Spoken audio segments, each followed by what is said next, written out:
So on the occasion of National Mathematics Day, so as we all know that today is the birthday anniversary of one of the eminent mathematician, Srinivas Ramanujan. So as you all have seen our previous videos in which we have already discussed about the works of in the life of Srinivas Ramanujan, how he has what the journey of mathematics that goes in his life and how he has explained the different things of mathematics, different explanations, different terminologies that are being used in day-to-day mathematics in very that seems very easy to us, but he contemplated and he had think over this particular formulas, and thus resulted in various things.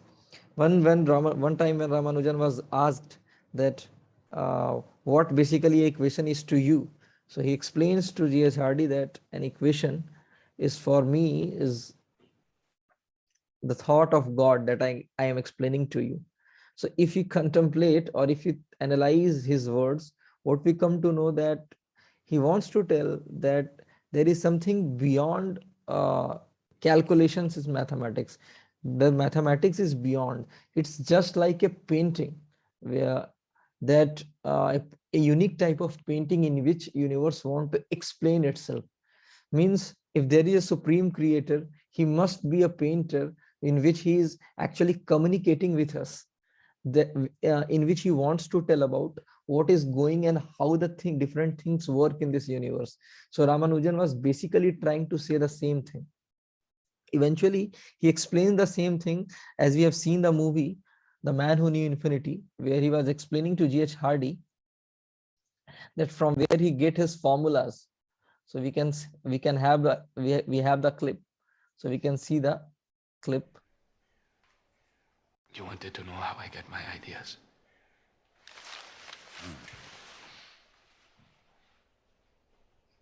My God. Hamagiri.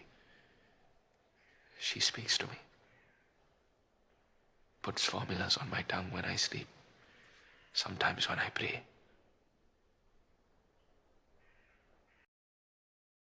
So by hearing these things, we can conclude that what Ramanujan wants to tell, that personality from some different dimension is coming in his dream or in his prayers, and he is explaining some higher thoughts which explain about universe, and that he is explaining to us in the form of mathematics. So this make me remember of the things that we have studied in our Vedic scripture, that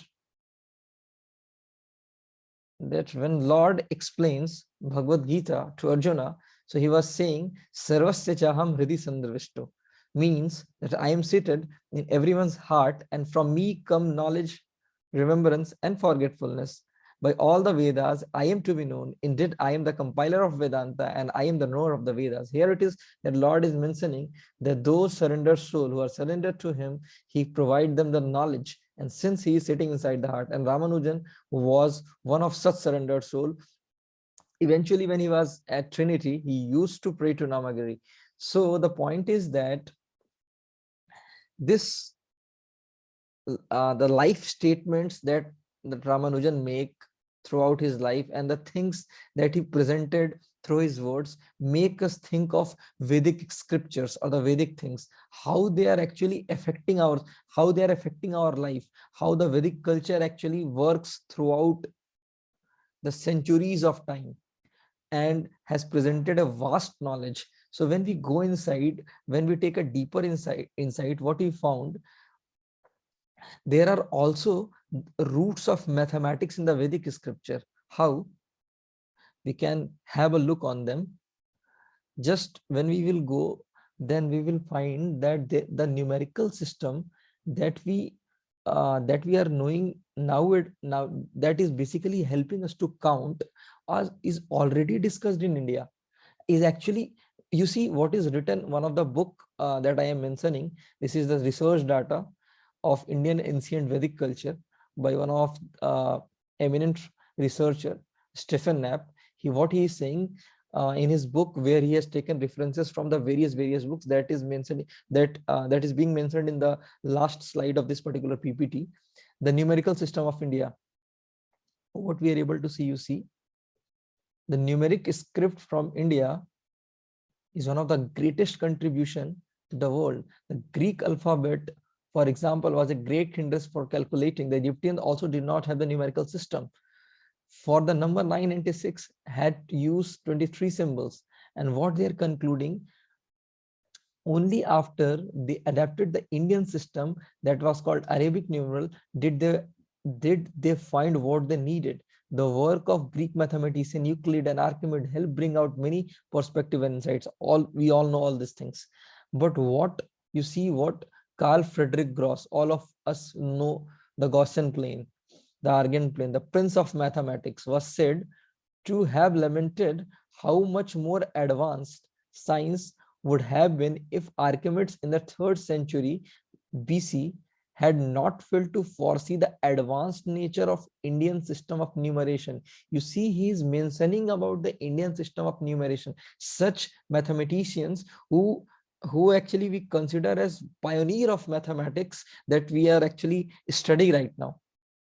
And there are different references in our history of Sanskrit literature by Professor MacDonald, and there are various things that has been discussed. You can see there's like in Vedic mathematics, there is Sulabh Sutras, where basically what we come to know that it explains how to make a square of the same area as that of a triangle, a circle of the same area as that of a square, and make a circle out. So there are various things.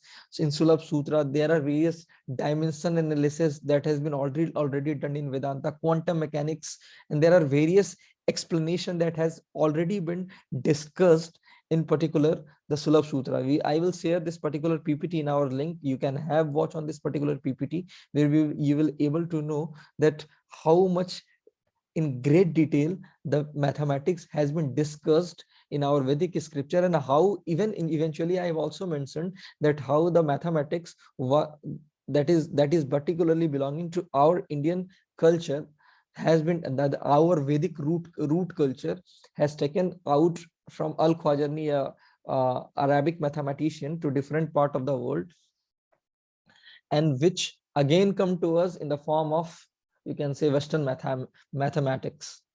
Eventually there is also references, and there are some sensory perceptions also, like one of the astronomical instrument at the observatory in Ujjain built by Savai Raja Jai Singh, where some of the great mathematicians like Brahmagupta and Bhaskaracharya studied for some time.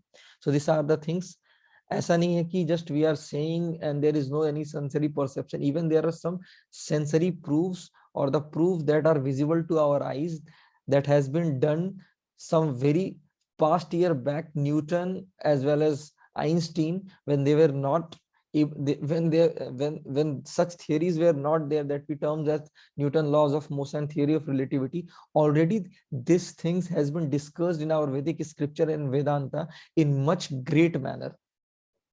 So these are the things that we have already mentioned in our slides. Algebra, geometry. There are many various mathematicians like Madhva of Sangmargram, who was perhaps the greatest of the Indian medieval astronomer mathematician. Madhva was the famous Kerala mathematician and the originator and leader of Kerala School of Mathematics. There are various contributions that he has made. He basically work over the theory of trigonometric function and circular function, even the infinite series expansion that we can see here. So it's not like that ki mathematics was not discussed earlier. There was Vedic roots of mathematics also, and it in this particular references I have also mentioned that how that advanced mathematics first came from India, how Indian math system went west, how Indian mathematics entered Arabia, how Indian mathematics reached Europe, and alternative day for Indian major mathematics. And eventually this all data references that I have collected through this particular books of different writers. It is not that I am writing, I am explaining any mythical or manipulative things by my own. It is basically the consistent data of different books or different writers who have already mentioned about mathematics, how it has been originated, and what are the roots and what are the origin of different specific area of geometry. So in overall conclusion, what we come to know that is a great root of Vedic things in our there is a great root of things that we are knowing in our world as codings, machine learnings, already in our Vedic scriptures. Just we need to contemplate over those things, and when we will contemplate over such things, then we are able to understand how vast they are. So eventually I have made some of PPTs which will make you understand these things. So not only of mathematics, there are many core things that has already been discussed in our Vedic culture or the Vedic scripture. How they are how they are the roots of all such things that we will discuss. Theme 1, proof of advanced scientific ideas in Vedic text. Eventually, scholar praising, first of all, we should know that it is not like just I am just collecting the data and I am explaining this and I am praising all these things. Eventually, there are many scholars who are presently outside. They are not in India. They are living outside India, and they are actually praising the Vedic text that is being present in front of us.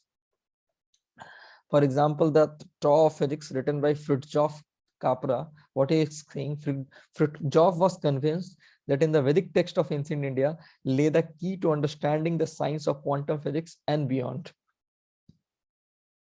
Contribution in mathematics. India invented the number system, as we have discussed. Zero was invented by Aryabhat.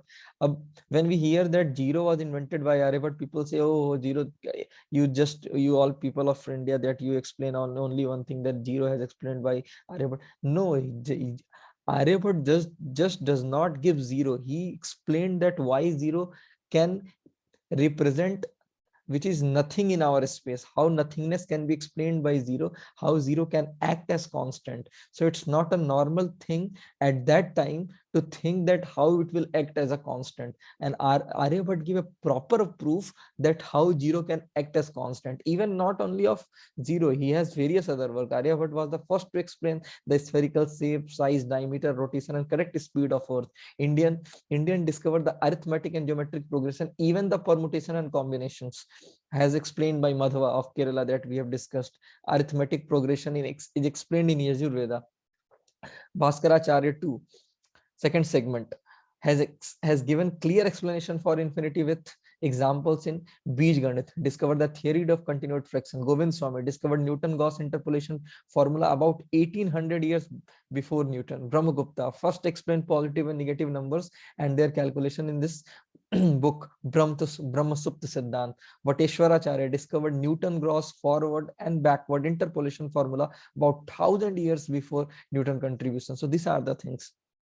Even not only to the Vedic mathematics, we have roots over astronomy. Bhaskaracharya calculated the time taken by the Earth to orbit around the sun 100 of years before the astronomer smart. Even in Siddhant ceremony in Bhuvan Kosham 6, Bhaskaracharya to describe about the gravity of Earth about 400 years before Sir Isaac Newton. It is not that we are saying we are defying the contribution that Sir Isaac Newton has made. I am saying that it has been already discussed in our Vedic scriptures. So why we are not contemplating over such things? Why we are not doing research over the mature research work that is already being done in our Vedic scripture? You see, the Surya Siddhanta, the textbook in astronomy of ancient India, contains data about diameter of Earth, which is readily, and the distance between the Earth and Moon, which are very close to the modern measurement that I have also mentioned here. Even the contribution in medical science is also there. Maharshi Susruta is the father of surgery. He had written Susruta Samhita 2600 years ago. He and health scientists of this time conducted complicated surgeries like castrations, cataract, artificial limbs, fractures, urinary stones, and even plastic surgery. Charak, the father of medicine, consolidated Ayurveda 25 years ago. Today, Ayurveda is the fast regaining its rightful place in the civilization. So these are the things. Even the contribution of medical science, you can say the Srimad Bhagavatam, not not only these things are mentioned, eventually describe the astonishing detail the procedure of astonishing detail the procedure of childbirth from pre-conception to a pea-like formation and all the way to a fully grown child. You see that in Srimad Bhagavatam, a Puran of Vedic culture or the Vedic scripture, it is mentioned that how the child is grown from a pea-like structure to a proper mature child. It also describes some of the psychological changes. Eventually the modern science is able to explain how the bodily changes is there, but it's difficult to explain that how the psychology is of the child is defined, how the symptoms that he performed in the during his lifetime will be decided, what is the mode of his consciousness, that is also being mentioned in Srimad Bhagavatam. What to tell of embryology, it is also mentioned that how the atomic time is being calculated. It is also explained in the Srimad Bhagavatam. So there are various sources in our Vedic scripture where various data has been explained about consciousness, about mathematics, about metallurgy, about metaphysics, and there are various things. And I am not saying all these things. Eventually, there are various philosophers who are of modern time has actually appreciate such things. You see, Professor Brian David Josephson, Robert Oppenheimer, S. Ramanujan, that I have already explained to you. The Vedanta and the Sankhya hold the key of law of mind and thought process, which are correlated to the quantum field. Access to the Vedas is the greatest privilege this century may claim over all previous century. And then we all know that Ramanujan has already explained an equation for me has no means unless it expresses thought of God.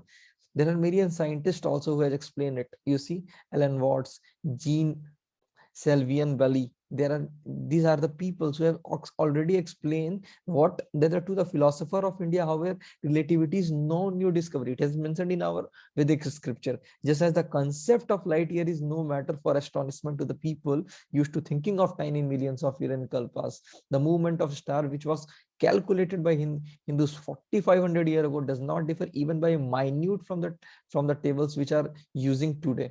And he concludes the Hindu system of astronomy are much more ancient than those of the Egyptians. Even the Jews derived from the Hindus their knowledge. This is not my statement. This is a statement of this particular philosopher scientist. So in conclusion, what I want to tell, there are several mathematicians and scientists who have been inspired by the Vedas. Vedic texts provide profound knowledge about mathematics, astrology, astronomy, medical science, etc. Information given in Vedas, when later on discovered by scientists, are matching with an unimaginable accuracy. Thank you.